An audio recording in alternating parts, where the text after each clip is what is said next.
ഡൽഹി നിയമസഭാ തെരഞ്ഞെടുപ്പിലെ ബി.ജെ.പിയുടെ വിജയത്തിൽ കോൺഗ്രസിനെ കയറി ആക്രമിക്കുകയാണ് എം.എൽ.എ. കെ.ടി. ജലീൽ. ഡൽഹി ബി.ജെ.പിയുടെ കൈക്കുമ്പിളിൽ വെച്ച് കൊടുത്തതിന്റെ ഉത്തരവാദിത്വം കോൺഗ്രസിന് മാത്രമാണെന്ന് കെ.ടി. ജലീൽ അഭിപ്രായപ്പെട്ടു. യാഥാർത്ഥ്യബോധമില്ലാത്ത കോൺഗ്രസ് ഇന്ന് വെറുമൊരു ചാവാലി പോത്ത് മാത്രമാണെന്ന് രാഹുൽ ഗാന്ധി തിരിച്ചറിയണമെന്നും ജലീൽ പറഞ്ഞു. തന്റെ ഫേസ്ബുക്ക് പോസ്റ്റിലൂടെയാണ് അദ്ദേഹം ഈ വിമർശനം അറിയിച്ചത്. കോൺഗ്രസിന് ഇപ്പോഴും യാഥാർത്ഥ്യ ബോധമില്ല, സ്വന്തം ശക്തിയെക്കുറിച്ച് യാതൊരു ബോധ്യവുമില്ല.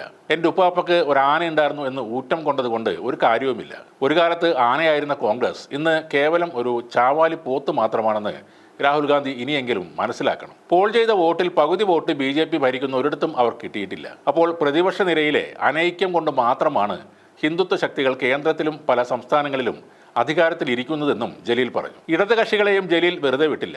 CPI-എമ്മും CPI-യും ഡൽഹിയിൽ മത്സരിക്കാൻ പാടില്ലായിരുന്നുവെന്നും അദ്ദേഹം അഭിപ്രായപ്പെട്ടു. സ്വന്തം ദൗർബല്യം നാട്ടുകാരുടെ മുന്നിൽ തുറന്നു കാണിക്കാൻ ഇടവന്നു എന്നല്ലാതെ മറ്റൊന്നും അതുകൊണ്ട് സംഭവിച്ചിട്ടില്ല. നിസ്സാരമായ വോട്ടുകൾ മാത്രമാണ് ഡൽഹിയിൽ കമ്മ്യൂണിസ്റ്റ് പാർട്ടികൾക്ക് കിട്ടിയത്. നോട്ടയ്ക്ക് പോലും അതിൽ കൂടുതൽ വോട്ടുകൾ വീണിരുന്നു എന്നും ജലീൽ പറഞ്ഞു. എന്നാൽ ആം ആദ്മിക്ക് ഡൽഹിയിൽ വേരോട്ടമുണ്ടെന്നും 1977 തോറ്റ ഇന്ദിരാഗാന്ധി പൂർവാധികം ശക്തിയോടെ തിരിച്ചു വന്ന പോലെ അരവിന്ദ് കെജ്രിവാൾ ഡൽഹിയിലും തിരിച്ചു വരുമെന്നും ജലീൽ പറയുന്നു. പാവപ്പെട്ടവർക്ക് വെള്ളവും വെളിച്ചവും ആരോഗ്യ പരിരക്ഷയും വിദ്യാഭ്യാസവും സൗജന്യമായി ഉറപ്പുവരുത്തിയ ഒരു നല്ല സർക്കാരിനെയാണ് ഡൽഹിക്കാർ നിഷ്കരുണം വലിച്ചെറിഞ്ഞത് എന്നും ജലീൽ പറഞ്ഞു. അരവിന്ദ് കെജ്രിവാൾ എന്ന ഭരണകർത്താവിനോട് കാണിച്ച ഈ നന്ദികേടിനെ മനമുരുകി പശ്ചാത്തപിക്കേണ്ടി വരുമെന്നും അദ്ദേഹം പറയുന്നു. കെ.ടി. ജലീൽ ഇവിടെ മറന്നുപോകുന്ന ഒരു കാര്യമുണ്ട്. ബി.ജെ.പി. മുന്നോട്ട് വയ്ക്കുന്ന ഹിന്ദുത്വ തന്നെയാണ് ആം ആദ്മിയും ഇത്രയും നാൾ മുന്നോട്ട് വെച്ചത്. രാമനും ഹനുമാനും ഒക്കെ അവരുടെയും പ്രധാന ആയുധങ്ങളാണ്. ഹിന്ദു പുരോഹിതർക്ക് കേജ്രിവാൾ ഖജനാവിൽ നിന്ന് വാരിക്കോരി കൊടുത്തിരുന്നു. ഹിന്ദുത്വ കാണിച്ച് കേജ്രിവാൾ ആളുകളെ കൂടെ നിർത്താൻ നോക്കിയപ്പോൾ അതിലും വലിയ ഹിന്ദുത്വ കാർഡ് ഇട്ട് ബി.ജെ.പി. അവരെ കടത്തിവെട്ടി. പൗരത്വ ബില്ലിന്റെ സമരകാലത്ത്